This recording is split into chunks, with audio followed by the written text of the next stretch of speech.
Okay so last class में हम लोगों ने देखा था रेडॉक्स रिएक्शंस को बैलेंस करना। How can we balance a redox reaction.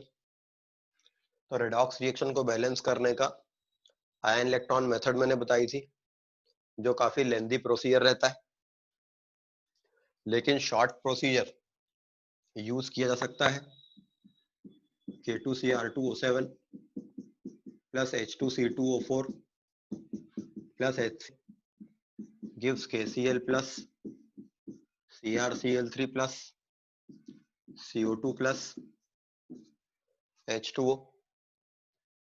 ये एक रिएक्शन है और इस रिएक्शन को हमको शॉर्ट मेथड से बैलेंस करना है। तो पहले हम ये देख लें कि इसमें क्रोमियम प्लस ऑक्सीडेशन स्टेट से +3 ऑक्सीडेशन स्टेट में जा रहा है, मतलब ये क्रोमियम 3 इलेक्ट्रॉन ले रहा है, लेकिन K2Cr2O7 में 2 क्रोमियम है और ऑक्सीडेशन नंबर पर एटम चार्ज होता है। ऑक्सीडेशन नंबर जो रहता है वो एक एटम का चार्ज रहता है।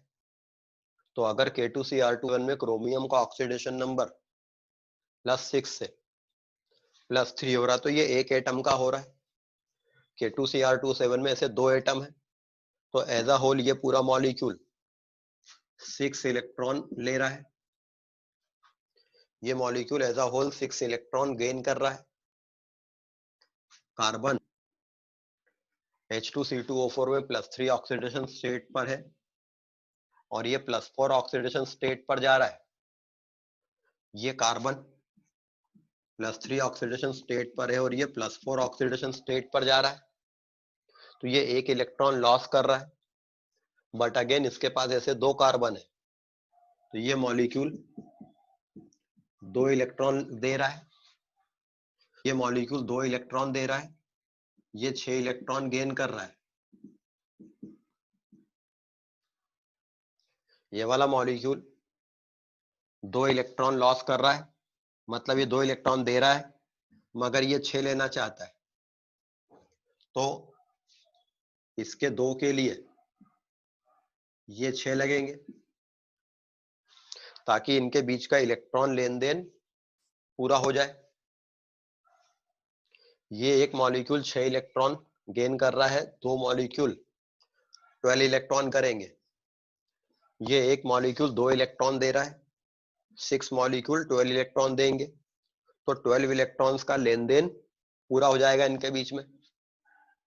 तो जब हमने ये चीज डिसाइड कर ली कि इनके आपस में रिएक्शन करने का रेशो 2:6 होगा, इनके आपस में रिएक्शन करने का रेशो 2:6 होगा, तो ये 2:6 रेशो को फिक्स रखते हुए बाकी के एटम बैलेंस कर देंगे। 2:6 रेशो को फिक्स रखते हुए अब हम बाकी के एटम्स बैलेंस कर देंगे। तो इसके 2 लगने से 4 पोटेशियम आएंगे। पोटेशियम यहाँ के अलावा कहीं और नहीं है, तो ये चलेगा। फिर इसके 2 लगने से 4 क्रोमियम एटम आएंगे। क्रोमियम इसके अलावा कहीं नहीं है, तो क्रोमियम वाला कंपाउंड 4 बनेगा। फिर इसके 6 लगने से 12 कार्बन एटम आएंगे। कार्बन इसके अलावा कहीं नहीं है, तो 12 CO2 बनेगा। अब इसको 4 क्लोरीन और इसको 12 क्लोरीन, 12 + 4 16 क्लोरीन। क्लोरीन यहां से आया है सपोर्टिंग सब्सटेंस HCl से, तो 16 HCl लगेगा। इस 16H के पास 16H प्लस 12H इसके पास में है, तो ये 12H प्लस 16H 28H। यहाँ H नहीं है, यहाँ H नहीं है, यहाँ H नहीं है, 28H। यहां से बैलेंस होंगे 14 वाटर लगा के 14 H2O कर देंगे। अगर आपने सही बैलेंस किया है तो इस पूरी बैलेंसिंग से एक एटम आखिरी में अपने आप बैलेंस हो जाएगा। ऑक्सीजन एटम हमने बैलेंस नहीं किया अभी। आप देखिए कि ऑक्सीजन एटम अपने आप बैलेंस हो गया है। अगर ये मेथड सही है तो एक एटम आखिरी में अपने आप बैलेंस हो जाता है। यहां पर 14 ऑक्सीजन, 24 ऑक्सीजन, 38 ऑक्सीजन है। यहां पर 14 ऑक्सीजन और 24 ऑक्सीजन, 38 ऑक्सीजन है। हमने ऑक्सीजन एटम को बैलेंस नहीं किया था, बट वो अपने आप बैलेंस हो गया है। तो ऑक्स रिएक्शन को बैलेंस करने का एक लेंथी मेथड होता है जिसमें आपको पूरा पेज भर के लिखना होता है। ये शॉर्ट मेथड है।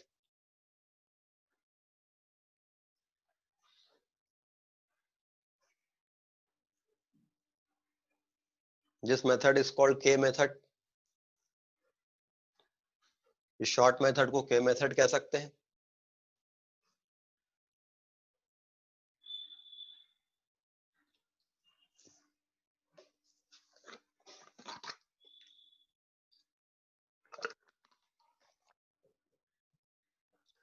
तो रेडॉक्स रिएक्शंस को बैलेंस करने के लिए आपको ये दोनों मेथड आनी चाहिए। ये मेथड कॉम्पिटिटिव एग्जाम्स में ठीक रहती है, इससे टाइम बचता है। पर आपको बोर्ड एग्जाम्स में या स्कूल एग्जाम में लेंदी मेथड, आयन इलेक्ट्रॉन मेथड आनी चाहिए, एसिडिक मीडियम और बेसिक मीडियम। क्योंकि स्कूल एग्जाम में आप इस मेथड से क्वेश्चन सॉल्व नहीं कर सकते, वहां आपको पूरा लिख के बताना पड़ता सारी स्टेप्स।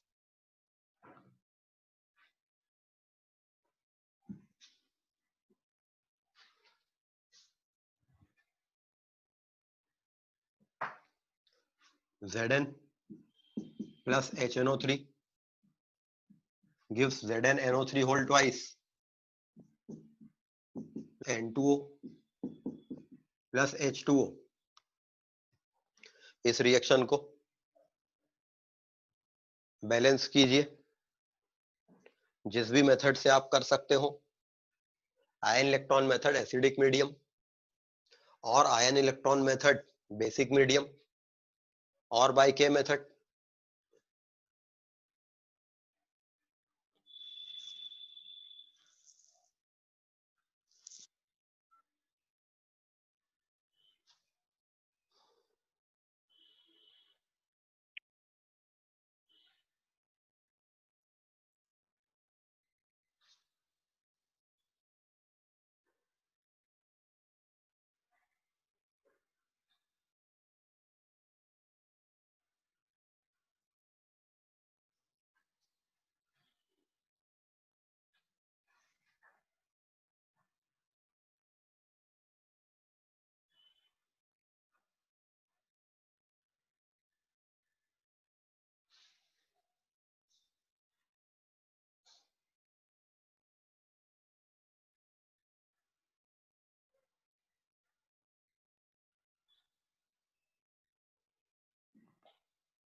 इस रिएक्शन में जिंक ऑक्सीडाइज हो रहा है 0 से +2 में।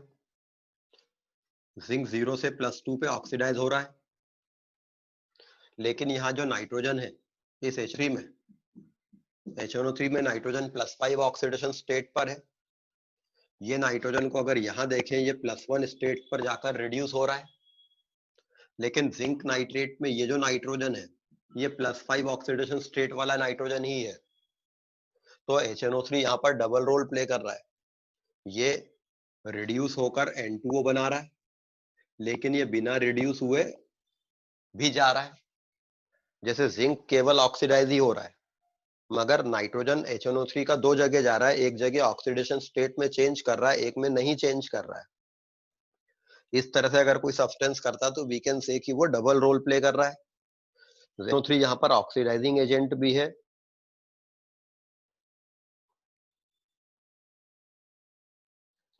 HNO3 यहाँ पर ऑक्सीडाइजिंग एजेंट भी है और साथ में सपोर्टिंग सब्सटेंस भी है। जब कोई सब्सटेंस इस तरह से डबल रोल प्ले करता हो तो उसको एक काम कर लें, इस सब्सटेंस को हम दो जगह लिख लें, बाद में मिलाकर एक कर देंगे।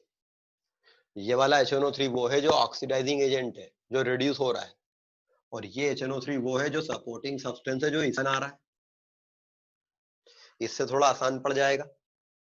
तो ऐसा सब्सटेंस अगर किसी रिएक्शन में आता है जो डबल रोल प्ले करता हो तो उसको दो जगह लिख लो, एक जगह उसको ऑक्सीडाइजिंग एजेंट जैसा और एक जगह सपोर्टिंग। अब अगर आप इसको आयन इलेक्ट्रॉन मेथड से बैलेंस करते हैं इस रिएक्शन को, तो oxidation half equation zinc ZnNO3 whole twice बना रहा है। इसमें जिंक बैलेंस करने के लिए जिंक है, बट नाइट्रोजन बैलेंस करने के लिए ये वाला HNO3 ले लेंगे क्योंकि ये सपोर्टिंग सब्सटेंस है। वैसे तो ऑक्सीडेशन हाफ इक्वेशन में वो सब्सटेंस नहीं होना चाहिए जो रिड्यूस हो रहा हो। हम देख रहे हैं HNO3 रिड्यूस हो रहा है, बट यहां पर हम इस HNO3 को ले लेते हैं और रिडक्शन हाफ इक्वेशन में इस वाले HNO3 को ले लिया। तो इस प्रकार से दो हाफ इक्वेशन बनेंगी। अगर आप इस HNO3 को दो जगह लिखते तो फिर आपको ये हाफ इक्वेशन बनाने में दिक्कत आती। अब यहाँ पर एक जिंक है, एक जिंक है, एक दो नाइट्रोजन है, एक नाइट्रोजन है, इसको दो लिख देंगे तो हाइड्रोजन और ऑक्सीजन को छोड़कर बाकी एटम बैलेंस हो गए। यहाँ दो नाइट्रोजन है, यहाँ एक नाइट्रोजन है, यहाँ दो लिख देंगे तो हाइड्रोजन और ऑक्सीजन को छोड़कर बाकी एटम बैलेंस हो गए। यहाँ पर 6 हाइड्रोजन एटम है, 6 ऑक्सीजन एटम है, यहाँ पर 6 ऑक्सीजन एटम है, यहाँ ऑक्सीजन बैलेंस है, यहाँ पर 6 ऑक्सीजन एटम है, यहाँ एक ही ऑक्सीजन एटम है, तो 5 वाटर लगाकर ऑक्सीजन बैलेंस कर दी। एसिडिक मीडियम मान के करते हैं तो हाइड्रोजन यहाँ पर दो है, यहाँ पर एक भी हाइड्रोजन नहीं है। एसिडिक मीडियम में जिस तरफ जितने हाइड्रोजन कम होते हैं उस तरफ उतने H+ आयन लगा देते हैं। इस तरफ 10H है, इस तरफ 2H है, इस तरफ 8H+ आयन लगा देता हूं। तो अब इन रिएक्शंस में सारे एटम बैलेंस हो गए हैं। चार्ज बैलेंस करेंगे, इधर नेट चार्ज 0 है, इधर दो पॉजिटिव चार्ज है, इधर दो इलेक्ट्रॉन लगा के इधर भी नेट चार्ज 0 कर दिया, इधर नेट चार्ज 0 है, इधर 8 इलेक्ट्रॉन लगाकर इधर भी नेट चार्ज मैंने 0 कर दिया। अब इस रिएक्शन में 8 इलेक्ट्रॉन है, इस रिएक्शन में 2 इलेक्ट्रॉन है। इस पूरी रिएक्शन को 4 से मल्टीप्लाई कर दूंगा तो 4 zinc plus 8 HNO3 gives 4 ZnNO3 whole twice plus 8H+ ion plus 8 electron. इस वाली रिएक्शन को ऐड करेंगे, 8 electron plus 8H+ ion plus 2 HNO3 gives 1 N2O plus 5 H2O। इन दोनों रिएक्शंस को ऐड करेंगे, 8 electron cancel, 8H+ ion 8H+ ion cancel, 4 zinc 8 plus 2 10 HNO3 gives 4 then NO3 whole twice plus 1 N2O plus 5 H2O. This is the balanced chemical equation. तो ion electron method से इस reaction को हमने balance किया।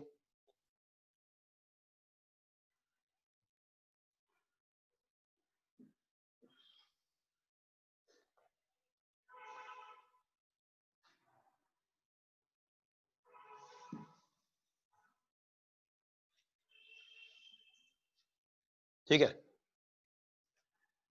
मगर इस reaction को के मेथड से बैलेंस कर सकते थे जिसमें इतना सारा लिखना नहीं पड़ता।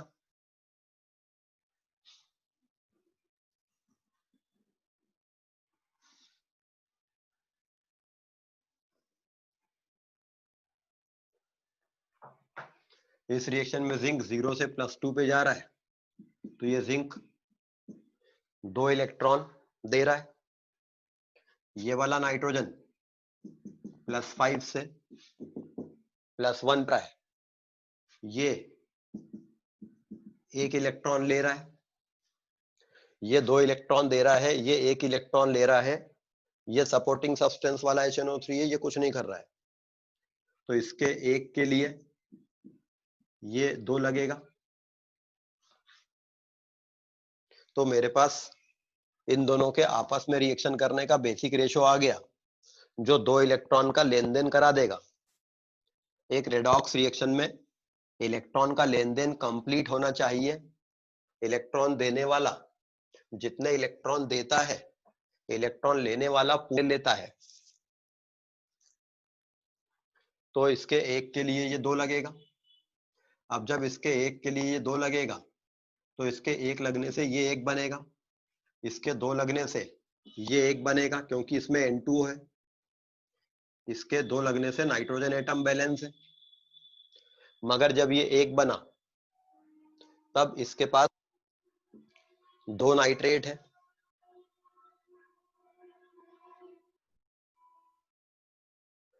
एक गड़बड़ हो गई, फिर से करना पड़ेगा।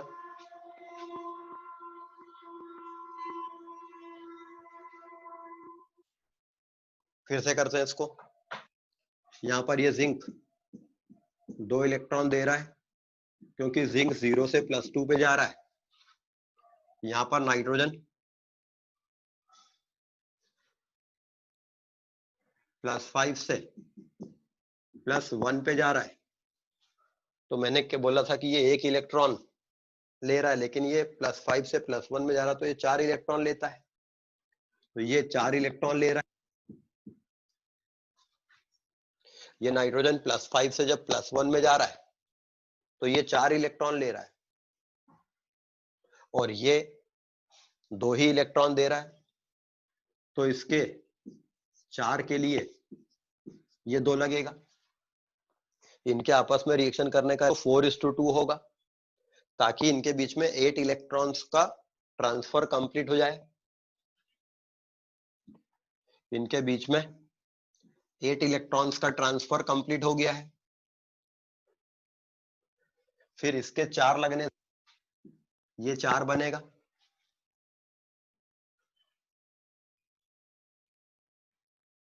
इसके 2 लगने से ये 1 बनेगा। मगर इस 4 बनने से ये जो 8 नाइट्रेट आएंगे, ये 8 नाइट्रेट इस नाइट्रेट से आएंगे, इससे नहीं आएंगे, क्योंकि सपोर्टिंग सब्सटेंस ये है। तो ये 8 लगेगा, और इस 8 के पास 8H और इसके पास 2H, 10H है। H इसके पास नहीं, H इसके पास नहीं, यहां पर है, तो H2O बन जाएगा। बाद में हम ये 8HNO3 और 2HNO3 को मिलाकर NHNO3 लिख देंगे। तो ओवरऑल रिएक्शन ये हो जाएगी बैलेंस इक्वेशन। तो के मेथड में रिएक्शन बैलेंस यदि आप करते हैं, तो आपको रिएक्शन को प्रॉपर एनालाइज करते आना चाहिए। इसमें थोड़ा सा प्रैक्टिस लगता है और टाइम लगता है, इसलिए आपको लेंदी मेथड भी आनी चाहिए।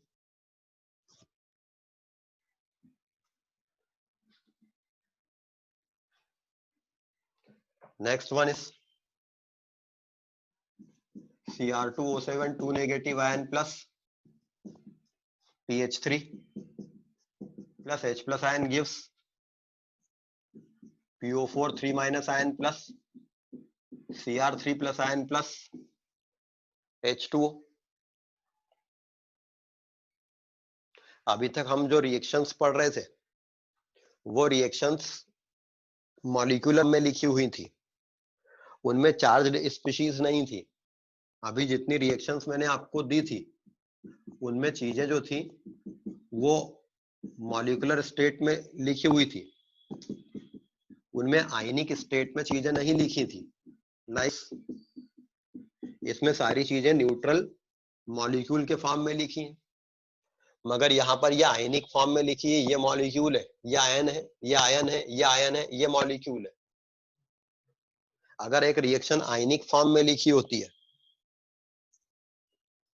तो भी बैलेंस करने का तरीका वही रहता है। या तो आप इसको आयन इलेक्ट्रॉन मेथड से बैलेंस करो या के मेथड से करेंगे। यहां पर क्रोमियम +6 ऑक्सीडेशन स्टेट से +3 ऑक्सीडेशन स्टेट में जा रहा है, 3 इलेक्ट्रॉन गेन कर रहा है, लेकिन यहाँ 2 क्रोमियम एटम है, तो ये कुल मिलाकर 6 इलेक्ट्रॉन गेन कर रहा है।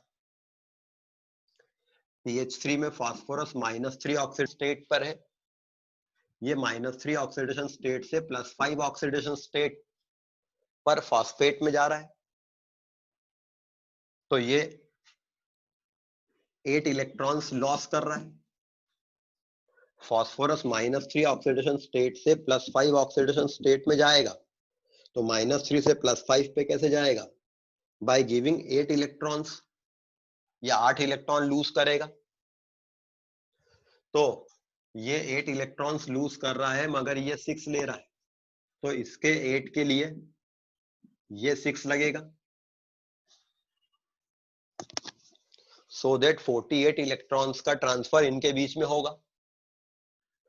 इसके 8 के लिए ये 6 लगेगा।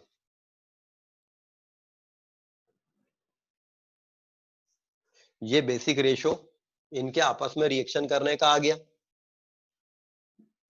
वैसे आप यहां पर एक काम और रखते थे, इसके 8 के लिए 6 लगेगा, तो इसके 4 के लिए 3 लगेगा, और सिंपल कर सकते थे इसको। ये अगर 8 लगा है तो 16 क्रोमियम आएंगे, क्रोमियम इसके अलावा कहीं और नहीं है। फिर ये 6 लगा है, तो 6 फास्फोरस यहां पर है, तो ये 6 लगेगा, बनेगा। अब इस रिएक्शन में हमने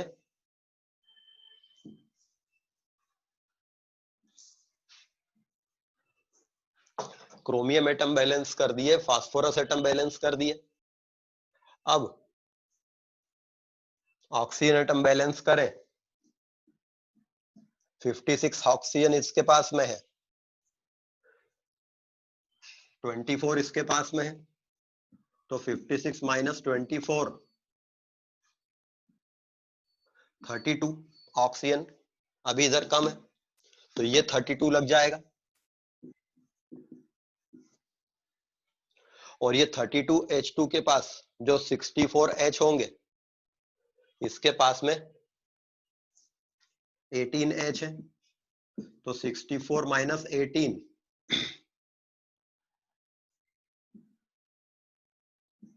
46, तो 46H यहां से देने पड़ेंगे।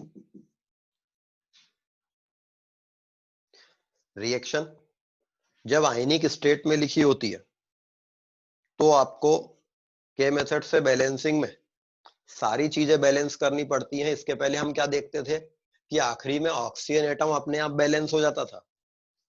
यहाँ पर मैंने क्रोमियम को बैलेंस किया, फास्फोरस को बैलेंस किया, ऑक्सीजन को भी बैलेंस किया, H+ के थ्रू हाइड्रोजन को भी बैलेंस किया, सभी एटम बैलेंस किए। अगर बैलेंसिंग सही हुई है तो आखिरी में उस तरफ चार्ज इक्वल आएगा। इस तरफ चार्ज देखें, 2 नेगेटिव और ये 8 है, 16 नेगेटिव चार्ज और 46 पॉजिटिव चार्ज, तो इधर नेट 30 पॉजिटिव चार्ज है। 16 नेगेटिव चार्ज और 46 पॉजिटिव चार्ज, मतलब इधर नेट 30 पॉजिटिव चार्ज है। इधर 18 नेगेटिव चार्ज और 48 पॉजिटिव चार्ज है। 18 नेगेटिव चार्ज है, नेट 30 पॉजिटिव चार्ज इधर भी है। इस रिएक्शन में दोनों तरफ पॉजिटिव चार्ज इक्वल आ रहा है।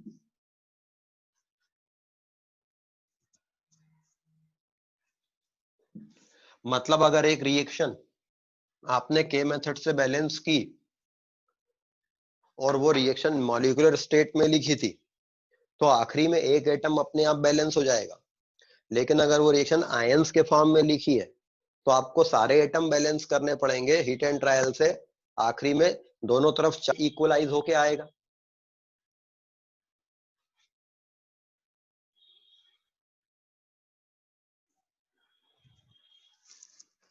दोनों तरफ चार्ज इक्वल हो जाएगा, यहाँ पर नेट 30 पॉजिटिव चार्ज इधर है, इधर भी नेट 30 पॉजिटिव चार्ज है।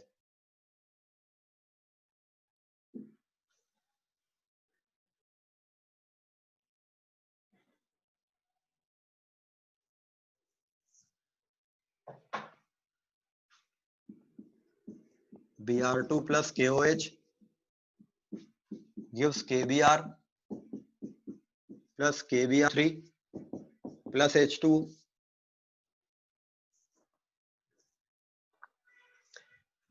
इस रिएक्शन में कौन ऑक्सीडाइज हो रहा है और कौन रिड्यूस हो रहा है?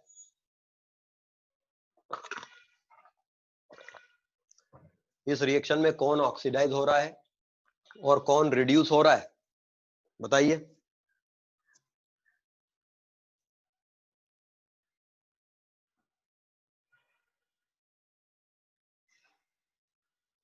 इस रिएक्शन में कौन ऑक्सीडाइज हो रहा है और कौन हो रहा है?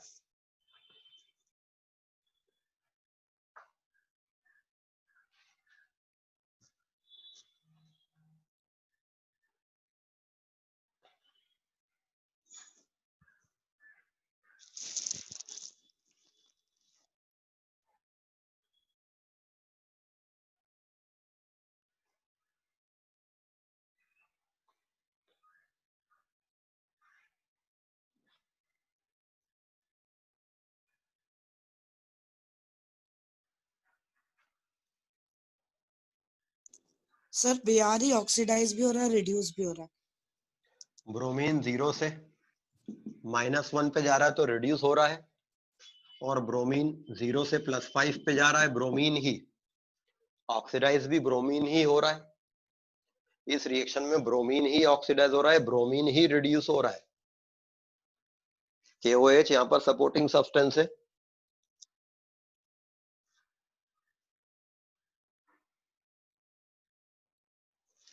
तो एक ऐसी रिएक्शन जिसमें ही सब्सटेंस ऑक्सीडाइज भी होता हो और वही सब्सटेंस रिड्यूस भी होता हो, एक ही सब्सटेंस ऑक्सीडाइज भी होता हो और वही सब्सटेंस रिड्यूस भी होता हो। अभी तक हमने रिएक्शन जो देखी थी उनमें एक सब्सटेंस ऑक्सीडाइज होता था, एक रिड्यूस होता था, मगर यहाँ जो सब्सटेंस ऑक्सीडाइज हो रहा है वही रिड्यूस भी हो रहा है। This type of reaction when the same substance undergoes oxidation as well as reduction is called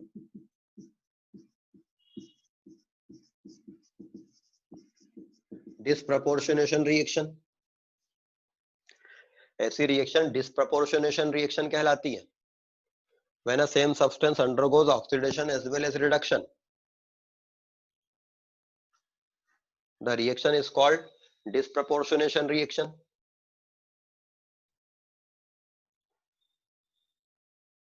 तो ये ब्रोमीन का डिस्प्रपोर्शनेशन हो रहा है। नाउ अब इस रिएक्शन को बैलेंस कैसे करेंगे? आयन इलेक्ट्रॉन मेथड से इस रिएक्शन को बैलेंस करना है या के मेथड से? तो बैलेंस कैसे करेंगे? यहां पर भी वही काम कर ले कि चूंकि ब्रोमीन ही ऑक्सीडाइज हो रहा है, ब्रोमीन ही रिड्यूस हो रहा है, मतलब ब्रोमीन डबल रोल प्ले कर रहा है। इसके पहले जो HNO3 था उस रिएक्शन में वो डबल रोल प्ले कर रहा था कि वो रिड्यूस भी हो रहा था और सपोर्टिंग भी था। यहाँ पर डबल रोल कैसा है? ऑक्सीडाइज भी हो रहा है, रिड्यूस भी हो रहा है। तो क्या हुआ, हम तो इसको दो जगह लिख लें।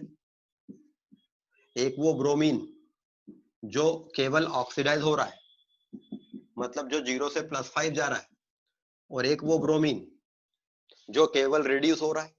बाद में इन दोनों को ऐड कर देंगे।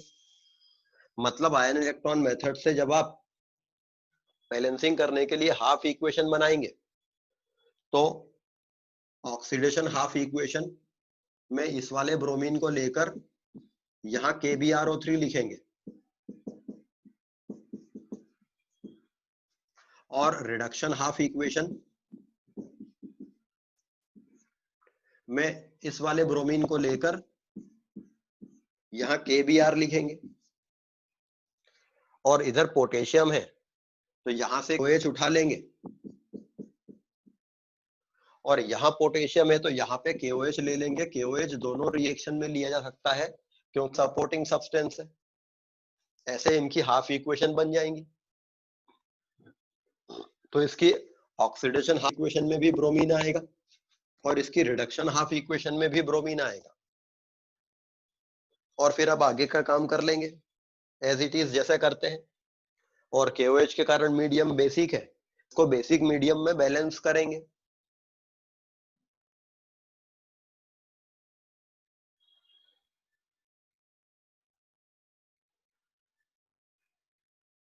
ठीक है, लेकिन अगर इसको K मेथड से बैलेंस करना है तो एनालिसिस करेंगे। मेथड वही है, यहां पर ब्रोमीन 0 से +5 में जा रहा है, ये ब्रोमीन 5 इलेक्ट्रॉन दे रहा है, लेकिन 2 ब्रोमीन एटम है, तो ये एज अ होल ये पूरा 10 इलेक्ट्रॉन दे रहा है। दिस मॉलिक्यूल प्रोवाइड्स 10 इलेक्ट्रॉन, ये 10 इलेक्ट्रॉन लॉस कर रहा है। उन 10 इलेक्ट्रॉन्स को ये गेन कर रहा है, मगर ये 0 से -1 में जा रहा है। ब्रोमीन अगर 0 से -1 में जाता है तो 1 इलेक्ट्रॉन गेन करता है, और 2 ब्रोमीन एटम है। ऑक्सीडेशन नंबर से जो हम इलेक्ट्रॉन निकालते हैं वो पर एटम आता है, तो हमें ये भी देखना चाहिए कितने एटम ऐसा कर रहे हैं। 2 ब्रोमीन एटम है, तो ये 2 इलेक्ट्रॉन गेन कर रहे हैं, तो इसके 2 के लिए ये 10 लगेगा, ताकि 20 इलेक्ट्रॉन्स का लेन देन पूरा हो जाए। ये बेसिक काम मैंने कर लिया।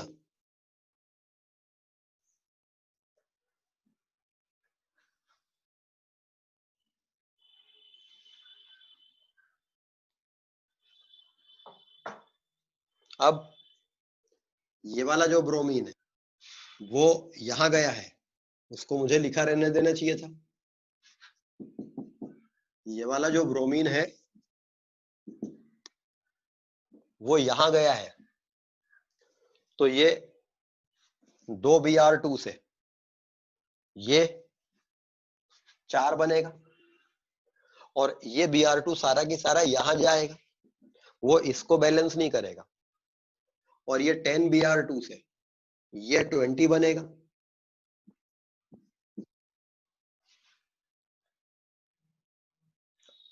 इसके पास 20 पोटेशियम, इसके पास 24, तो KOH 24 लगेगा। इस 24 KOH के पास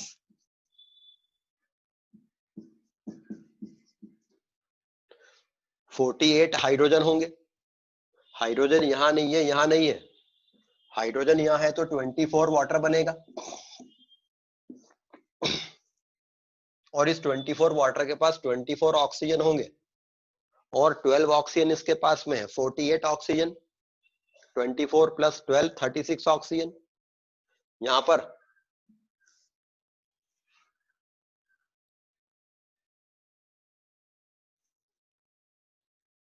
कुछ गलत कर दिया हमने।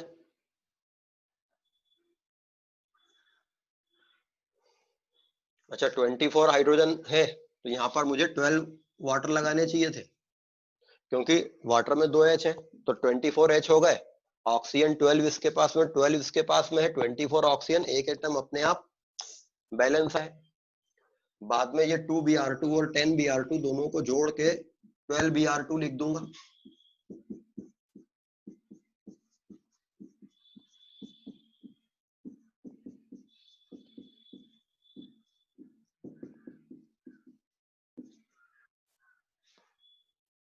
और ये रिएक्शन को कंप्लीट 2 से डिवाइड किया जा सकता है, क्योंकि ये अभी सिंपल होल नंबर रेशो में नहीं है। होल नंबर रेशो में तो है, मगर सिंपल रेशो नहीं है ये, तो मैं इसको टोटल 2 से डिवाइड करके 6 Br2 + 12 KOH gives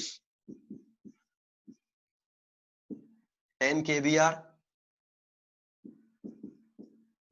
+ 2 KBO3 + 6 H2O भी लिख सकता हूं।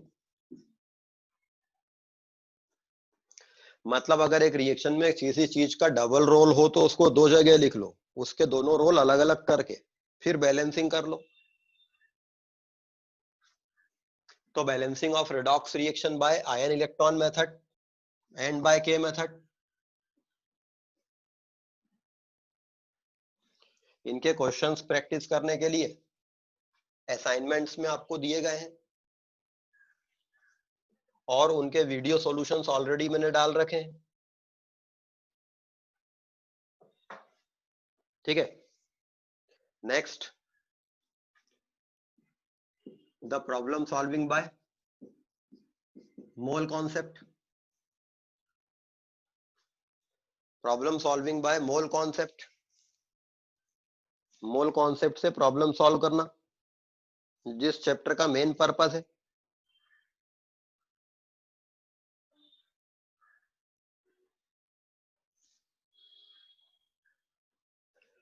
बताइए what is mole concept, mole concept क्या होता है?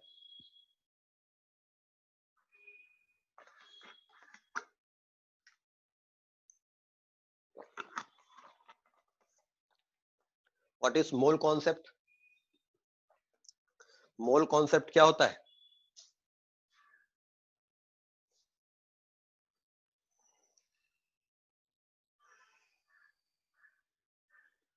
किसी को भी नहीं पता है?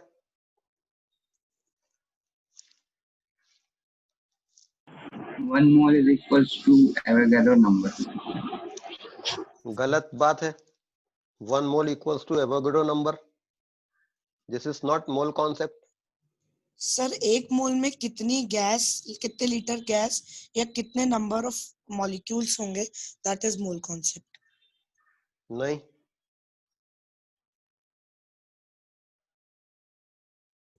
So for every 1 degree rise in 1 mole of a gas, its volume, the volume of all the gas will increase. बिल्कुल नहीं। 1 मोल is equals to 6.023 into 10 to the power 23. 1 mole atoms is equals to 6.023 into 10 to the power 23 atoms, or 1 mole molecules equals to 6.023 into 10 to the power 23 molecules.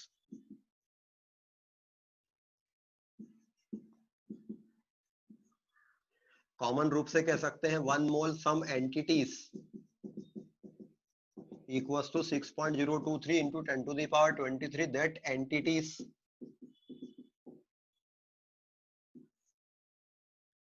जैसे 12 चीजों के group को एक dozen कहते हैं, वैसे 6.023 into 10 to the power 23 चीजों के ग्रुप को एक मोल कहते हैं। तो mole is simply a unit to express a collection of this much particles. 6.023 into 10 to the power 23 atoms मतलब एक mole atom. 6.023 into 10 power 23 molecules मतलब एक mole molecules. 6.023 into 10 power 23 electrons मतलब एक मोल इलेक्ट्रॉन्स। 6.023 into 10 power 23 ये pen मतलब एक मोल pen. तो एक मोल कुछ भी हो सकता है। This is not mole concept, this is merely the definition of mole. ये मोल कॉन्सेप्ट नहीं है, ये मोल की डेफिनेशन बस है। मोल कॉन्सेप्ट क्या होता है?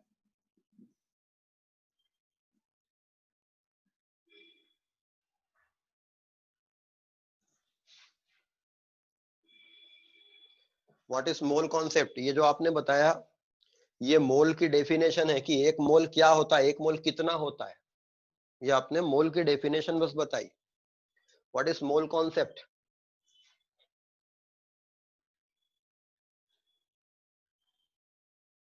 चलो उस बात को छोड़ो, ये बताओ ऑक्सीजन का मॉलिक्यूलर मास क्या है?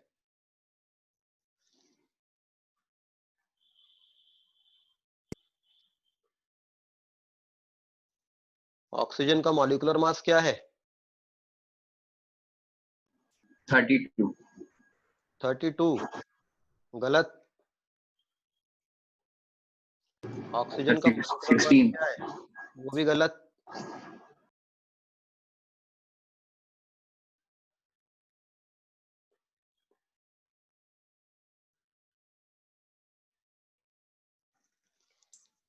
हमेशा ऑक्सीजन का मॉलिक्यूलर मास क्या है?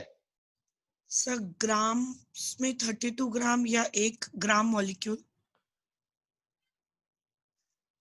ग्राम में 32 ग्राम, ऑक्सीजन का एक मॉलिक्यूल 32 ग्राम का होगा। 32 ग्राम तो ये बहुत हेवी होता है। ऑक्सीजन का एक मॉलिक्यूल इतना हेवी हो सकता है क्या? सर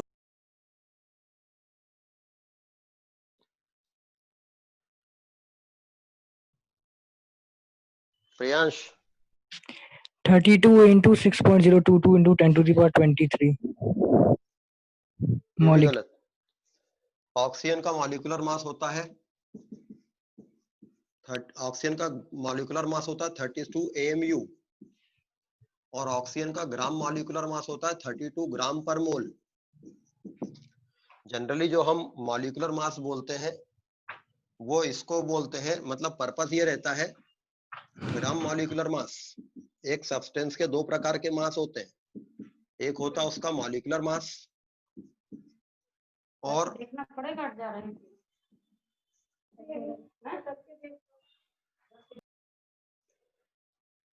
ऑक्सीजन का मॉलिक्यूलर मास होता है 32 AMU पर मॉलिक्यूल और ऑक्सीजन का ग्राम मॉलिक्यूलर मास होता है 32 ग्राम पर मोल। इसको कहते हैं ग्राम मॉलिक्यूलर मास। तो ऑक्सीजन का मॉलिक्यूलर मास क्या होता है? एक मॉलिक्यूल का मास। इसकी यूनिट देखिए, AMU पर मॉलिक्यूल। मॉलिक्यूलर मास होता है एक मॉलिक्यूल का मास। बट ये कम काम की चीज है। ज्यादा काम की चीज क्या है?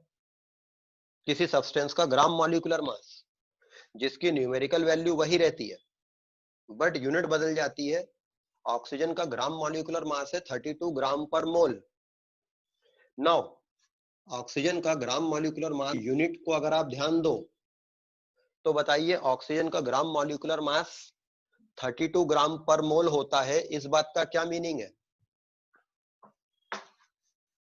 ऑक्सीजन का ग्राम मॉलिक्यूलर मास 32 ग्राम पर मोल होता है। What does it mean? Sir 1 mole oxygen का मास 32 ग्राम होगा। यही मोल कॉन्सेप्ट है। mass of 1 mole molecules will be equals to its gram molecular mass। यही मोल कॉन्सेप्ट है। किसी सब्सटेंस के एक मोल मॉलिक्यूल्स का मास उसके ग्राम मॉलिक्यूलर मास के बराबर होता है। मतलब 1 मोल ऑक्सीजन विल वे 32 ग्राम, या इसको उल्टा कह लो, 32 gram oxygen will be actually 1 mole oxygen. लेकिन 1 मोल ऑक्सीजन मतलब 6.023 into 10 to the power 23 oxygen molecule. अब हमारे पास में एक इंपॉर्टेंट चीज आ गई, नंबर ऑफ मॉलिक्यूल का मास ऑफ सब्सटेंस के साथ रिलेशन आ गया। तो बेसिकली मोल कॉन्सेप्ट हमें मास नंबर रिलेशन प्रोवाइड कर देता है। बेसिकली मोल कॉन्सेप्ट हमें मास नंबर रिलेशन प्रोवाइड कर देता है। तो अगर आपको मोल कॉन्सेप्ट पता करना है कि व्हाट इज मोल कॉन्सेप्ट, तो आप किसी भी सब्सटेंस का ग्राम मॉलिक्यूलर मास की यूनिट देख लो।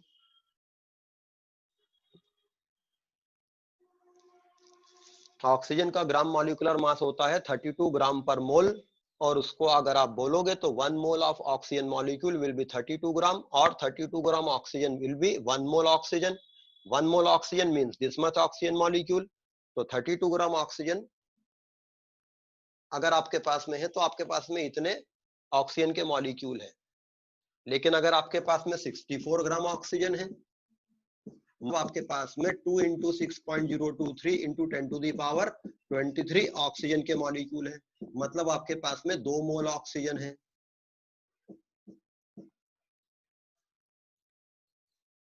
समझ गए? तो मोल कॉन्सेप्ट बेसिकली ये मास नंबर रिलेशन है। किसी सब्सटेंस के एक मोल मॉलिक्यूल्स का मास उसके ग्राम मॉलिक्यूलर मास के बराबर होता है, या उल्टा कहें किसी सब्सटेंस के ग्राम मॉलिक्यूलर मास में उस सब्सटेंस के एक मोल मॉलिक्यूल होते हैं।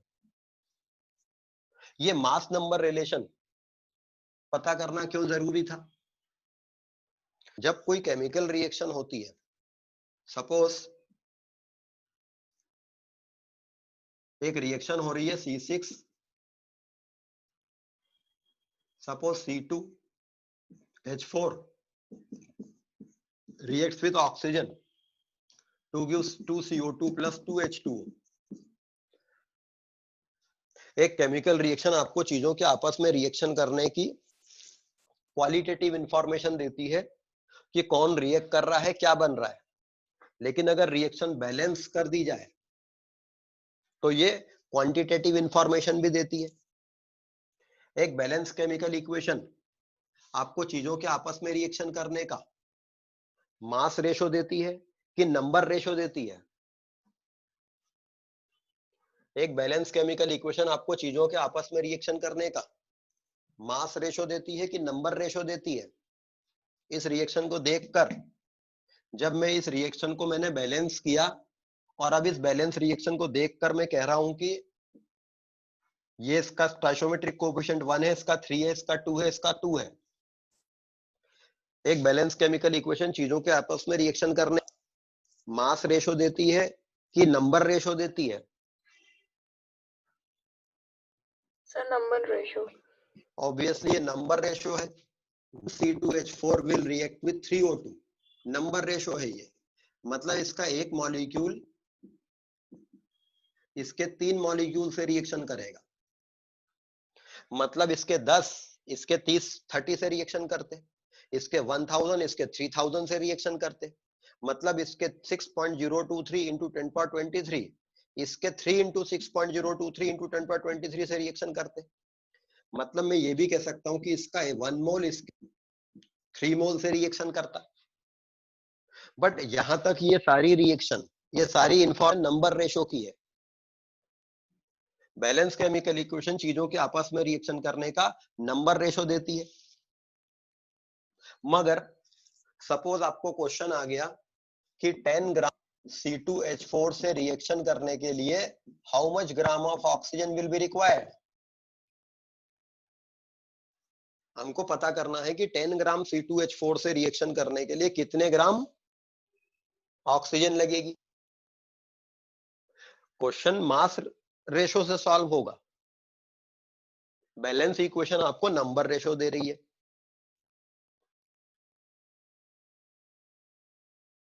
अब हम लगाएंगे मोल कॉन्सेप्ट। C2H4 का ग्राम मॉलिक्यूलर कितना है? एक कार्बन का 12, दूसरे कार्बन का 12, 4 हाइड्रोजन है 28। इसका ग्राम मॉलिक्यूलर मास है 28 और एक मोल सब्सटेंस मास उसके ग्राम मॉलिक्यूलर मास के बराबर होता है। तो 1 मोल C2H4 विल बी बेसिकली 28 ग्राम। एक मोल C2H4 28 ग्राम होगा। बट 3 मोल ऑक्सीजन 3 into 32 ग्राम होगी। अब हमें बैलेंस केमिकल इक्वेशन ने क्या दे दिया था कि आपस में रिएक्शन करने का नंबर रेशो, लेकिन हमने मोल कॉन्सेप्ट अप्लाई करके उसको किसमें बदल लिया? मास रेशो में। अब हम जानते हैं 28 ग्राम C2H4 requires 3 into 32 gram oxygen. तो 1 gram of C2H4 will require 3 into 32 upon 28 gram of O2। तो 10 gram of C2H4 will require 3 into 32 upon 28 into 10 gram of O2। इतने ग्राम O2 लगेगी 10 ग्राम C2H4 से रिएक्शन करने के लिए।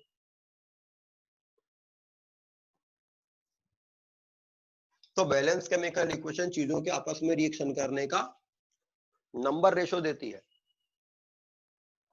एक बैलेंस केमिकल इक्वेशन में चीजों का जो स्टोइचियोमेट्रिक कोएफिशिएंट होते हैं वो उनका मोल रेशो होता है। इस रिएक्शन में हम देख सकते हैं 1 3 2 2।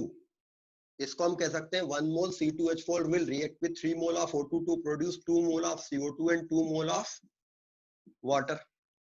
बट 1 मोल वाटर कितना होगा? 18 ग्राम का। तो वाटर इस रिएक्शन में कितना बनेगा? 2 into 18 ग्राम। CO2 का मॉलिक्यूलर वेट होता है 44 ग्राम पर मोल और 2 मोल CO2 बन रही है यहाँ पर। तो इस रिएक्शन में 2 into 44 ग्राम CO2 बनेगी। ये तीसरी स्टेप चीजों के आपस में रिएक्शन करने का मास रेशो है। दूसरी स्टेप तक हमारे पास में चीजों के आपस में रिएक्शन करने का नंबर रेशो बस था, but by applying mole concept we can convert that number ratio into mass ratio. ये मोल कॉन्सेप्ट है और ये इसका एप्लीकेशन है। तो problem solving by mole concept, mole concept से अगर आपको प्रॉब्लम सॉल्व करने हैं तो आपको चीजों के आपस में रिएक्शन करने का नंबर रेशो पहले चाहिए, और नंबर रेशो कौन देगा? Balance chemical equation. इसलिए हमने पहले क्या सीखा? Balancing of reaction. अगर एक रिएक्शन नॉन रेडॉक्स है तो उसको हीट एंड ट्रायल से बैलेंस कर लो, अगर ऑक्स है तो उसको सिस्टमेटिक तरीके से बैलेंस करो। फाइनली आपके पास बैलेंस इक्वेशन है। बैलेंस इक्वेशन आपको चीजों के आपस में रिएक्शन करने का मोल रेशो दे देगी, और मोल कॉन्सेप्ट उसको मास रेशो में कन्वर्ट कर देगा।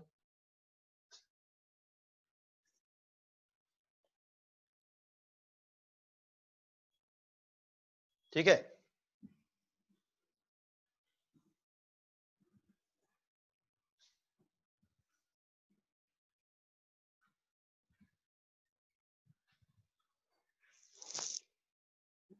तो once you are having the mass ratio of the substances reacting, then आप उनके काफी सारे क्वेश्चन सॉल्व कर सकते हैं।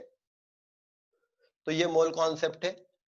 The mass of 1 mole molecule will be equals to its gram molecular mass, or the mass of 1 mole atoms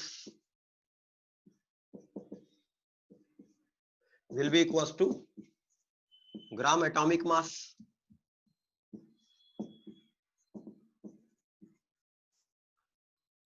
carbon का gram atomic mass 12 ग्राम मोल होता है। बस इस यूनिट को ही डिकोड कर लो तो ये मोल कॉन्सेप्ट है। कार्बन का ग्राम एटॉमिक मास 12 ग्राम पर मोल है, means 12 gram of carbon will contain 6.023 into 10 to the power 23 carbon atoms।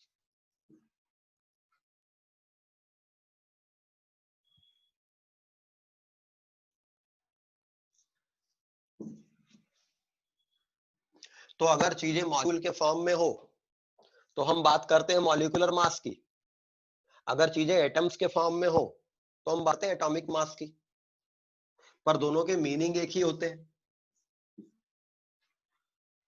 तो mass of 1 mole molecule is equals to its gram molecular mass, mass of 1 mole atoms will be equals to its gram atomic mass। तो number of moles will be equals to mass of substance taken in gram upon its gram molecular mass। किसी substance के number of moles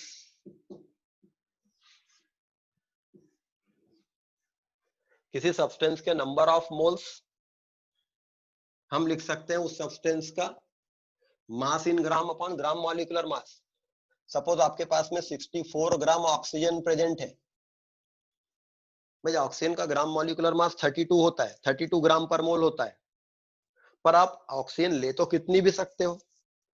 suppose आपने 64 gram oxygen ले ली,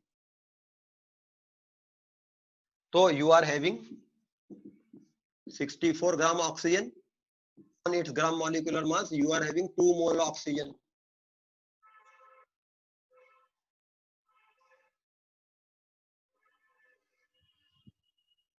तो number of moles किसी substance के इस फॉर्मूले से निकाले जा सकते हैं। उस सब्सटेंस का mass in gram upon its gram molecular mass is the number of moles of that substance.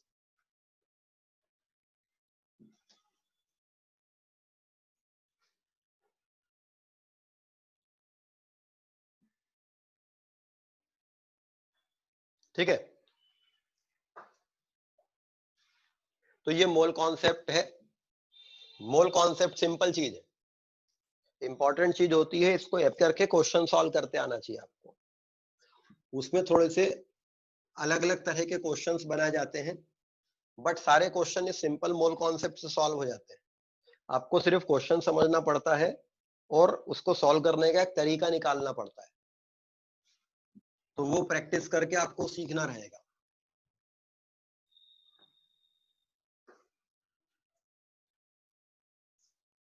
The concept of heating reagent.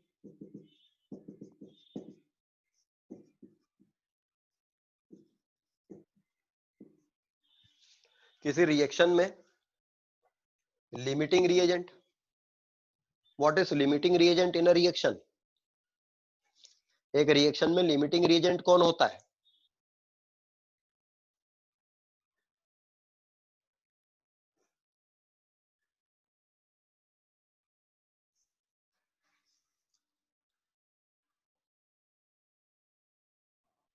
Sir वो रिएक्टेंट जिसकी वैल्यू लिमिटेड हो। ये तो तुमने मेरी बात को एक्सप्लेन कर दिया। वो सब्सटेंस जिसकी वैल्यू लिमिटेड हो। What is meaning of this value limited? जो पूरी तरीके से कंज्यूम हो जाए रिएक्शन में। थोड़ा सा सही है, वो सब्सटेंस जो उस तरह से कंज्यूम हो जाए, बट पूरी तरह से कंज्यूम होना क्या होता है? सर जो स्लोएस्ट स्पीड से यूटिलाइज होकर प्रोडक्ट बनाए। नहीं, श्रेया ने थोड़ा सही जवाब दिया। किसी रिएक्शन में वो सब्सटेंस जो पूरी तरह कंज्यूम हो जाए, मगर पूरी तरह कंज्यूम होने के बजाय अगर आप ये कहते हैं कि किसी रिएक्शन में वो रिएजेंट जो पहले कंज्यूम हो जाए, दूसरा बचा रहे। सपोज एक रिएक्शन है A plus B plus C gives Z। इस रिएक्शन के 3 रिएक्टेंट है, A, B और C। इस रिएक्शन के होने के लिए ये तीनों जरूरी है। A और C ये तीनों ही Z बनाएंगे। अब सपोज आपने एक रिएक्शन वेसल में A डाल दिया, B डाल दिया, C डाल दिया, और ये तीनों आपस में रिएक्शन करना स्टार्ट कर दिए और Z बनने लग गया। जैसे जैसे रिएक्शन चलती गई, B खत्म हो गया A और C के पहले। अब जब B खत्म हो गया A और C के पहले, तो A और C अकेले Z बना नहीं सकते, ये रिएक्शन रुक जाएगी। तो here B will be called as the limiting reagent. वो रिएजेंट जो एक रिएक्शन में पहले एग्जॉस्ट हो जाता है, कंज्यूम हो जाता है, ताकि बाकी के बचे रिएक्टेंट अगर बचे भी रहते हैं तो वो प्रोडक्ट नहीं बना पाएंगे।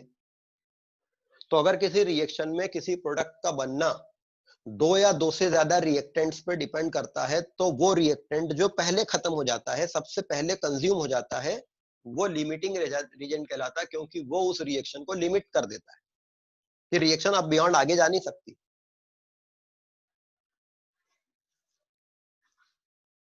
सपोज इस रिएक्शन को कराने में हमने 10 ग्राम A, 20 ग्राम B और 30 ग्राम C लिया था, तो इस रिएक्शन में लिमिटिंग रिएजेंट कौन होगा?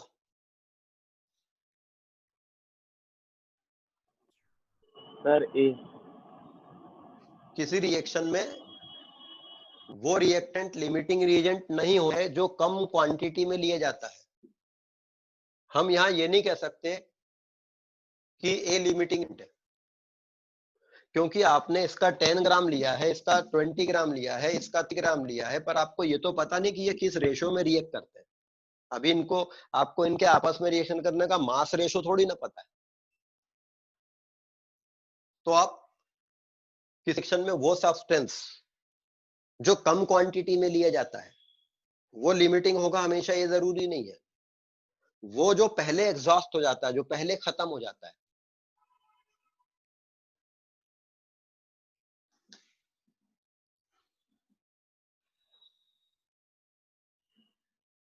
सपोज आपके पास में एक रिएक्शन है C plus O2 gives CO2। Simple सी रिएक्शन। कार्बन ऑक्सीजन से रिएक्शन करके CO2 बनाता है, कार्बन बर्न होता है ऑक्सीजन के साथ में और CO2 बनाता है।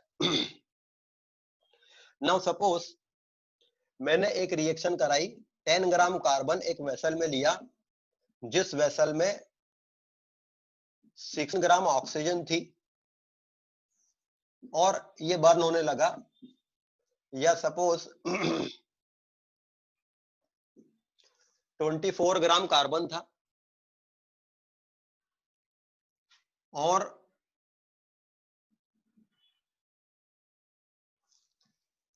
32 ग्राम ऑक्सीजन थी।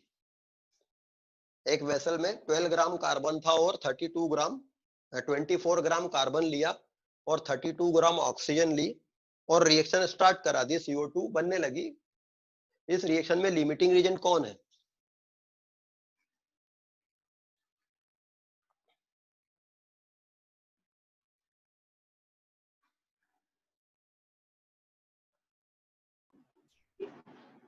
Sir carbon.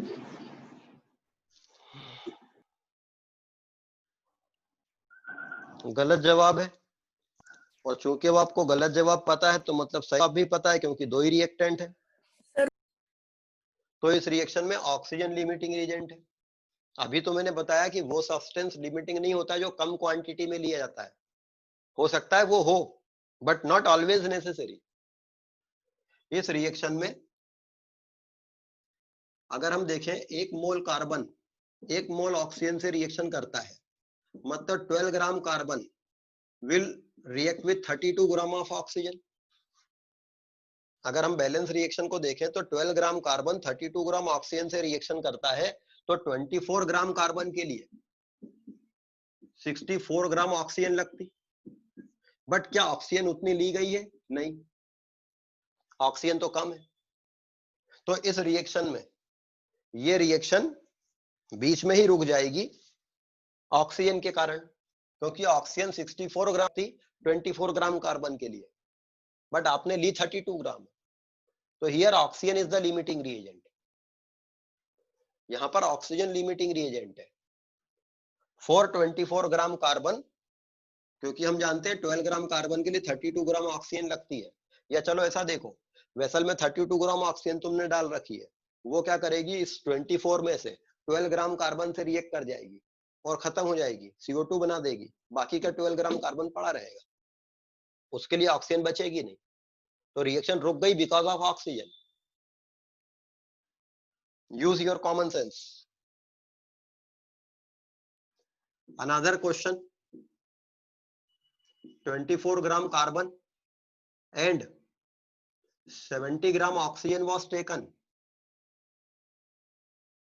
अब यह लिमिटिंग रीजन कौन है?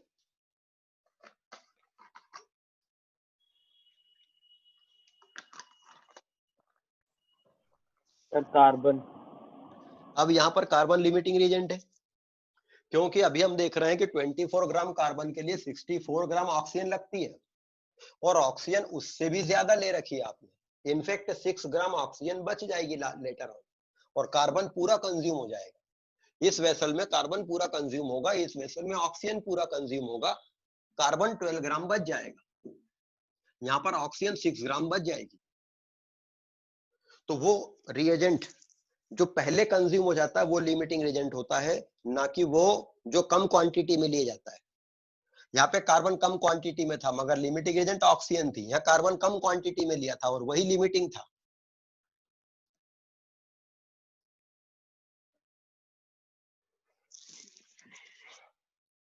तो कार्बन डाइऑक्साइड, इस रिएक्शन में मैक्सिमम कितनी कार्बन डाइऑक्साइड बनेगी? किसी केमिकल रिएक्शन में प्रोडक्ट का बनना किससे कैलकुलेट करेंगे? लिमिटिंग रिएजेंट से या एक्सेस में जो है उससे? किसी रिएक्शन में कितना प्रोडक्ट बनेगा?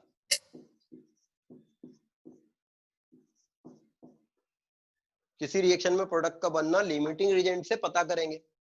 यहाँ पर लिमिटिंग ऑक्सीजन थी तो हम ये पता करेंगे कि ये ऑक्सीजन 32 ग्राम पूरी कंज्यूम हो जाती तो कितना CO2 बनाती, और 32 ग्राम ऑक्सीजन जब कंज्यूम होती है तो 44 ग्राम CO2 बनता है। तो ये 32 ग्राम ऑक्सीजन पूरी कंज्यूम हो जाएगी, 44 ग्राम CO2 बना देगी, और जो आपने 24 ग्राम कार्बन लिया है उसमें से 12 ग्राम बच जाएगा।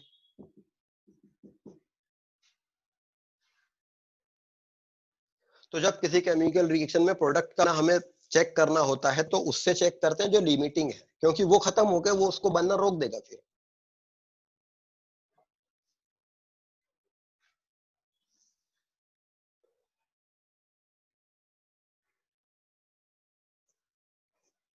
तो अगर आपको एक क्वेश्चन में ये पहचानना है कि लिमिटिंग रिएजेंट कौन है, तो सिंपल सा ये चेक करो, 24 ग्राम कार्बन 32 ग्राम ऑक्सीजन लिया है, यहां लिमिटिंग कौन है ये हमको पहचानना है। पहले रिएक्शन पे ध्यान दो, 1 मोल कार्बन मतलब 12 ग्राम कार्बन, 1 मोल ऑक्सीजन मतलब 32 ग्राम ऑक्सीजन। अब इन दोनों में से कोई एक को ले लो, सपोज कार्बन ले लिया, 24 ग्राम कार्बन के लिए कितनी ऑक्सीजन लगती, यहां पता करो। 12 ग्राम कार्बन के लिए 32 ग्राम ऑक्सीजन लगती है, तो 24 ग्राम कार्बन के लिए 32/12 इंटू 24 64 ग्राम ऑक्सीजन लगती। 24 ग्राम कार्बन से कंप्लीट रिएक्शन करने के लिए 64 ग्राम ऑक्सीजन लगती। अब क्वेश्चन में देखो कि उतनी ली है कि नहीं, अगर उतनी नहीं ली है, उससे कम है, तो ये लिमिटिंग है, यदि उससे ज्यादा ली है तो वो दूसरा वाला लिमिटिंग है।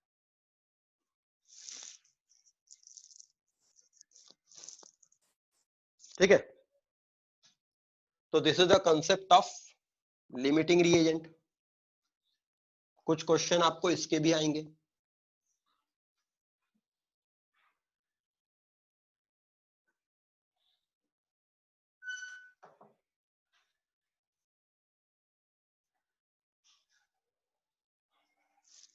नाउ स्टोइचियोमेट्री में जो क्वेश्चन आते हैं, एक तो आते हैं मास मास रिलेशनशिप के।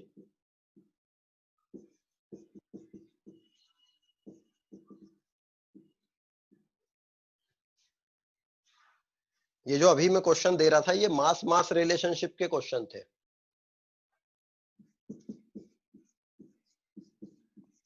इसके 12 ग्राम के लिए ये 32 ग्राम लगता है, ये दोनों खत्म हो जाते हैं और ये 44 ग्राम CO2 बनाते हैं। इसका मास, इसका मास, इसका मास, मास मास रिलेशनशिप के क्वेश्चन है ऐसे।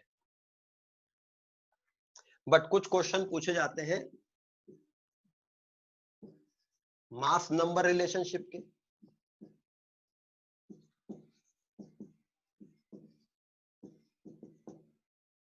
ये भी आसान है। 12 ग्राम कार्बन और 32 ग्राम ऑक्सीजन जब कंप्लीट रिएक्शन करेंगे तो कितने CO2 के मॉलिक्यूल बनेंगे। पता है कि ये 1 मोल और ये 1 मोल कंप्लीट रिएक्शन कर रहा है और ये 1 मोल बन रहा है, तो 6.023 इंटू 10^23 CO2 के मॉलिक्यूल बनेंगे। तो मास नंबर रिलेशनशिप के क्वेश्चन हो जाते हैं।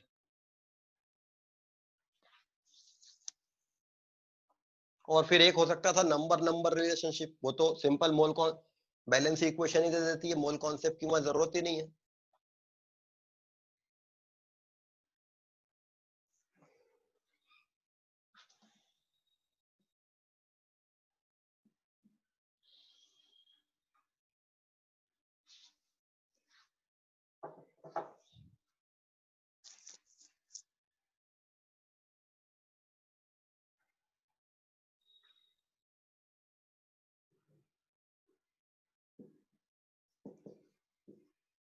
What mass of HCl will be required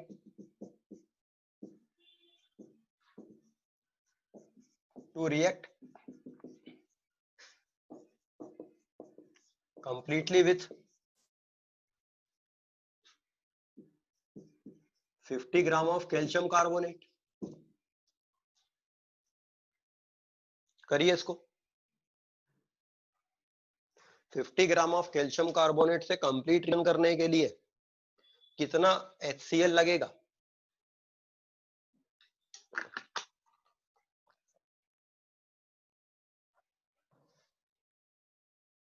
What mass of HCl will be required to react completely with 50 gram of calcium carbonate?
Sir 18 gram HCl। गलत है। Sir, 9.25 gram. गलत, गलत है। Sir, 46 gram. गलत है।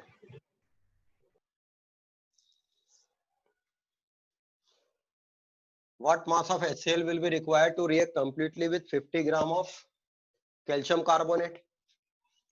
कैल्शियम कार्बोनेट का molecular mass होता है, कैल्शियम का एटॉमिक मास होता है 40, कार्बन का होता है 12, ऑक्सीजन 3 है तो उनके कारण है 48, दैट इज 100 ग्राम पर मोल। कैल्शियम कार्बोनेट का मॉलिक्यूलर मास होता है 100 ग्राम पर मोल। तो number of mole of calcium carbonate आपने ले रखे हैं 50/100 0.5 मोल। हाफ मोल कैल्शियम कार्बोनेट आपने ले रखा है। नाउ पहले आपको यह पता होना चाहिए कि यह कैल्शियम कार्बोनेट HCl से जब रिएक्शन करेगा तो क्या केमिकल रिएक्शन होगी। पहले आपको केमिकल रिएक्शन पता होना चाहिए, फिर उसको बैलेंस करना पड़ेगा, तो आपको नंबर रेशो मिलेगा। नंबर रेशो को मास रेशो में मोल कॉन्सेप्ट से कन्वर्ट करेंगे। तो first of all you will require the balance chemical equation. आपको केमिकल इक्वेशन चाहिए। Calcium carbonate reacts with HCl to form calcium chloride plus H2O plus CO2। ये acid base reaction है, ये reaction है, इसको बैलेंस कर लेंगे तो ये बैलेंस रिएक्शन है। अब हमारे पास में बैलेंस इक्वेशन है और बैलेंस इक्वेशन आपको चीजों के आपस में रिएक्शन करने का मोल रेशियो प्रोवाइड करती है। तो सिंपल सा हमें दिख रहा है कि एक मोल कैल्शियम कार्बोनेट के लिए 2 मोल HCl लगता है, तो हाफ मोल कैल्शियम कार्बोनेट के लिए 1 मोल HCl लगता। तो 1 मोल HCl इस रिएक्शन में लगेगा एंड 1 मोल HCl का मास कितना होगा। हाइड्रोजन का मास होता है 1, क्लोरीन का मास होता है 35.5, तो 36.5 ग्राम पर mole is the molecular mass of HCl। तो 36.5 ग्राम HCl लगेगा। हाफ मोल कैल्शियम कार्बोनेट आपको दिया था, 1 मोल के लिए ये 2 मोल लगता है, तो हाफ मोल के लिए 1 मोल लगता है। Answer is 1 mole HCl।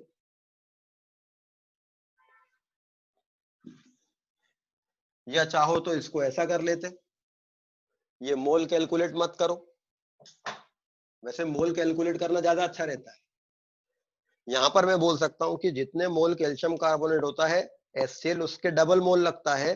Balance equation बता रही है, मतलब number of mole of Cl लगेंगे 2 times of number of mole of calcium carbonate, मतलब number of mole of HCl लगेंगे 2 times of number of mole of calcium carbonate, that is 1 mole. इतना mole HCl लगेगा, तो मास of HCl लगेगा 1 मोल HCl का मास होगा 36.5 ग्राम पर मोल।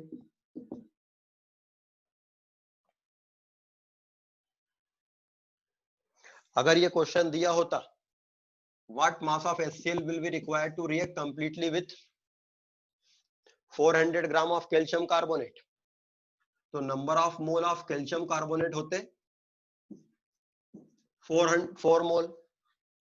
बट ये रिएक्शन तो वही रहती, इसके 1 मोल के लिए 2 मोल लगता है, तो number of mole of HCl लगते times of number of mole of calcium carbonate, तो number of mole of HCl लगते 8 मोल। HCl लगता 8 मोल, तो मास ऑफ HCl कितना होता, number of mole of HCl into its gram molecular mass. Mass of HCl क्या होगा, number of mole of HCl into its gram molecular मास।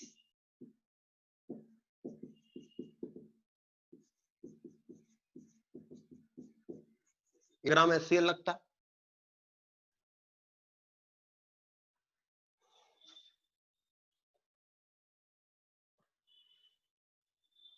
ये वही वाला फार्मूला तो है, अभी मैंने बताया था। किसी सब्सटेंस के नंबर ऑफ मोल क्या होते हैं? उस सब्सटेंस का मास अपॉन उसका ग्राम मॉलिक्यूलर मास। तो किसी सब्सटेंस का मास क्या होगा? उसके number of mole into gram molecular मास, या के मल्टीप्लाई होगा कि नहीं?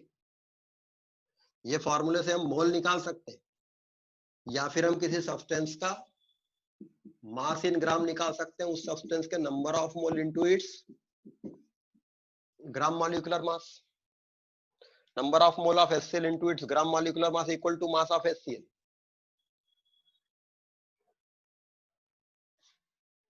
तो स्टोइचियोमेट्री का कोई क्वेश्चन सॉल्व करने के लिए पहले आपको क्वेश्चन को पढ़ के उससे रिलेटेड केमिकल इक्वेशन बनानी पड़ेगी, फिर उसको बैलेंस करना पड़ेगा।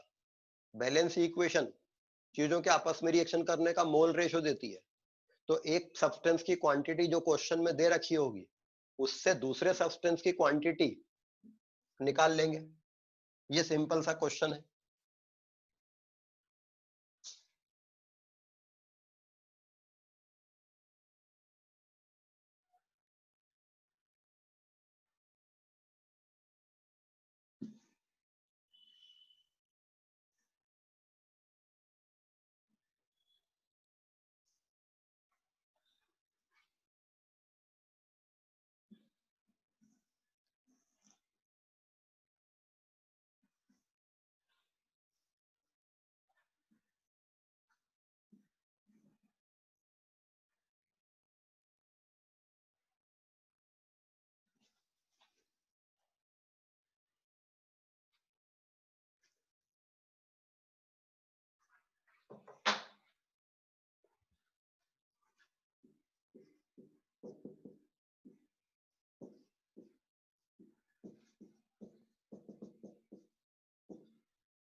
What mass of NaOH will be required to dissolve 54?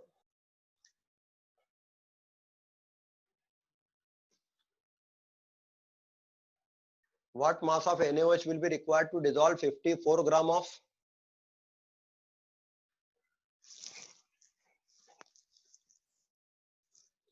Aluminium इन, या एल्यूमिनियम के बजाय what mass of NaOH will be required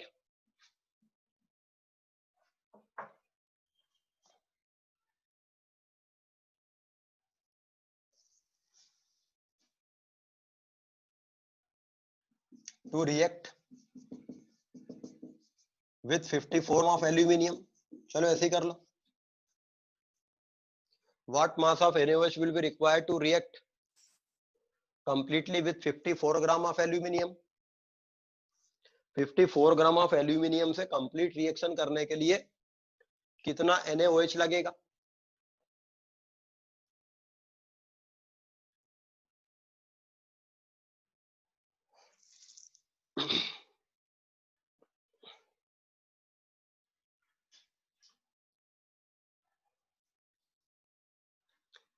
again question simple है। NaOH plus aluminium plus H2O gives NaAlO2 plus 3/2 H2। ये इनके आपस में रिएक्शन करने की बैलेंस केमिकल इक्वेशन है। तो 1 मोल aluminium requires 1 mole of NaOH। 1 mole aluminium 1 mole NaOH चाहता है, बट 54 ग्राम एल्यूमिनियम है। एल्यूमिनियम का ग्राम एटॉमिक मास होता है 27 ग्राम पर मोल। तो 2 मोल एल्यूमिनियम के लिए 2 मोल NaOH लगेगा। Number of mole of aluminium 54/27, 2 मोल लिए गए हैं क्वेश्चन में। Number of mole of NaOH number of mole of aluminium के बराबर लगेगा, हेंस ये 2 मोल NaOH लगेगा। तो मास ऑफ NaOH 2 × 40 ग्राम लगेगा। NaOH का ग्राम मॉलिक्यूलर मास है 40 ग्राम पर मोल। 2 क्यों लगेगा, 1 ही लगेगा। अच्छा 2 मोल एल्यूमिनियम था तो 1 ग्राम NaOH लगेगा।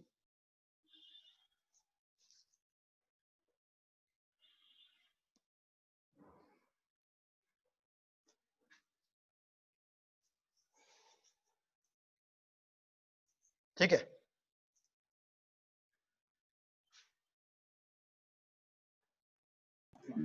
सर इस टाइप के क्वेश्चन में सर केमिकल रिएक्शन कैसे बनाएंगे सर, हमको पता नहीं तो उसके आगे क्या मतलब कंपाउंड बनेगा उससे।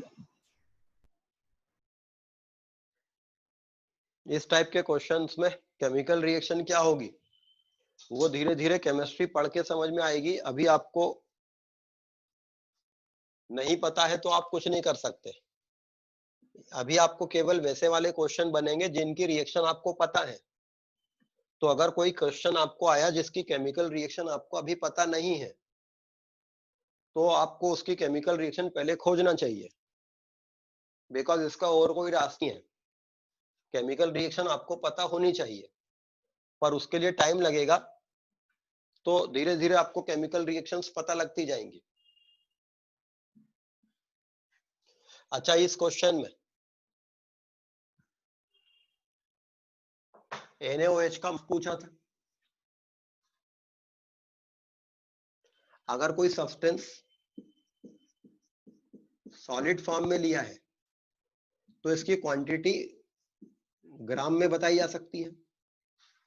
सपोज मैंने NaOH सॉलिड फॉर्म में लिया है तो मैं ग्राम की क्वांटिटी बता सकता हूं कि मेरे पास में कितना NaOH है। But substances are found in the solution. Substance जो रहते हैं वो सॉल्यूशन में पाए जाते हैं। केमिकल रिएक्शन जो रहती है वो सॉल्यूशन में होती है। सॉलिड्स जनरली आपस में रिएक्ट नहीं करते। गैसियस फॉर्म में या सॉल्यूशन स्टेट में रिएक्शन करते हैं तो अधिकतर केमिकल रिएक्शन हम सॉल्यूशन में कराते हैं। तो इस रिएक्शन को कराने के लिए हम ये नहीं करेंगे कि हमारे पास में 54 ग्राम एल्यूमिनियम मेटल फीड पड़ा हुआ है और हम इसमें 80 ग्राम NaOH सॉलिड डाल देंगे, कुछ नहीं होगा। सपोज मैंने यहाँ 80 ग्राम NaOH डाल दिया तो भी रिएक्शन नहीं होगी। रिएक्शन सॉल्यूशन में होती है। तो मेरे पास में एक एल्यूमिनियम का पीस है 54 ग्राम का। मैंने उसमें NaOH के टुकड़े डालने के बजाय मैंने उसमें NaOH का सॉल्यूशन डाला, तब जाके ये डिसॉल्व हो जाएगा aluminium according to that reaction. तो मैं NaOH जो है वो सॉलिड फॉर्म में लेता तो बात अलग थी, मैं ग्राम में उसका मास बता सकता। बट मैंने क्या किया, NaOH का सॉल्यूशन लिया।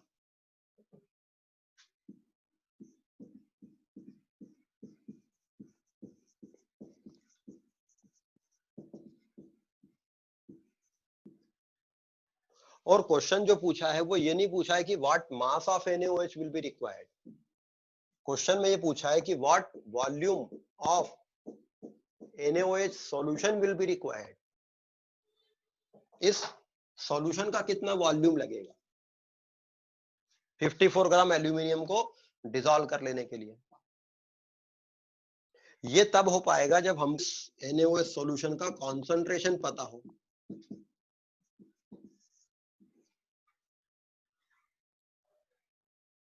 हमको इस NaOH सॉल्यूशन का कॉन्सेंट्रेशन पता हो। सपोज मेरे पास में NaOH सॉल्यूशन, वाटर में NaOH घोल रखा है मैंने, ये NaOH का एक सॉल्यूशन है। फिर मैंने वाटर में NaOH घोला, फिर मैंने वाटर में NaOH घोला। ये तीनों सॉल्यूशन सेम है या ये डिफर हो सकते हैं।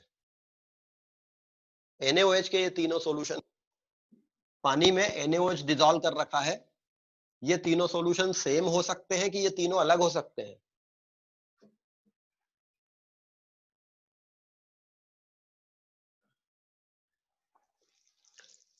ये तीनों सॉल्यूशन सेम होंगे कि तीनों सॉल्यूशन डिफरेंट हो सकते हैं। सर डिफरेंट डिफरेंट हो सकते हैं, किस एस्पेक्ट में ये डिफर करेंगे? Sir concentration. They will differ in their concentration. मैंने अगर NaOH के सॉलिड स्टेट में लिया तो NaOH एक ही होता है। ये बट सॉल्यूशन उसका माइक ऑफ तो यहाँ पर है ना, NaOH उसका माइक यहाँ पर है, ये है माइक। मैं वो उसके पास जाऊँ बोलने की। अरे ये तुम्हारे बैकग्राउंड में कितने नॉइसेस चलती रहती हैं, तुम लोग पढ़ते हो मजाक कर। जिसका भी माइक ऑन होता है उसके बैकग्राउंड में कुछ ना कुछ चल रहा होता है। तुम लोगों का कुछ कंसंट्रेशन ही नहीं रहता पढ़ाई करने का, मार्केट में बैठ के पढ़ाई कर रहे हो। एक शांत कमरा नहीं क्या घर में, या जहां पर पढ़ाई कर सको या बाकी लोगों को बोल सको कि शांत रहो मैं पढ़ रहा हूँ। अदरवाइज आपका ध्यान ही नहीं है कहीं पर। जितने भी माइक अभी ऑन हुए हैं सबके बैकग्राउंड में कुछ ना कुछ नॉइसेस है।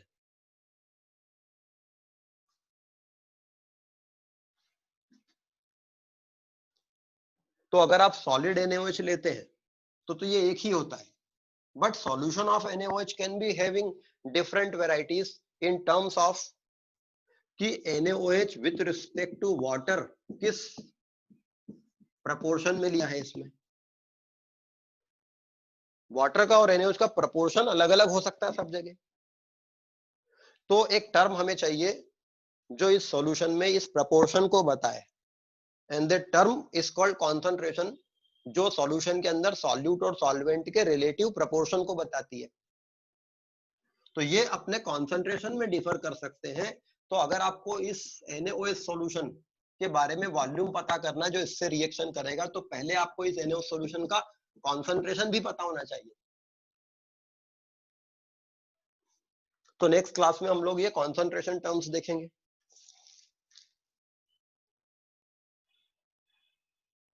सर कंसंट्रेशन और डेंसिटी में डिफरेंस क्या है?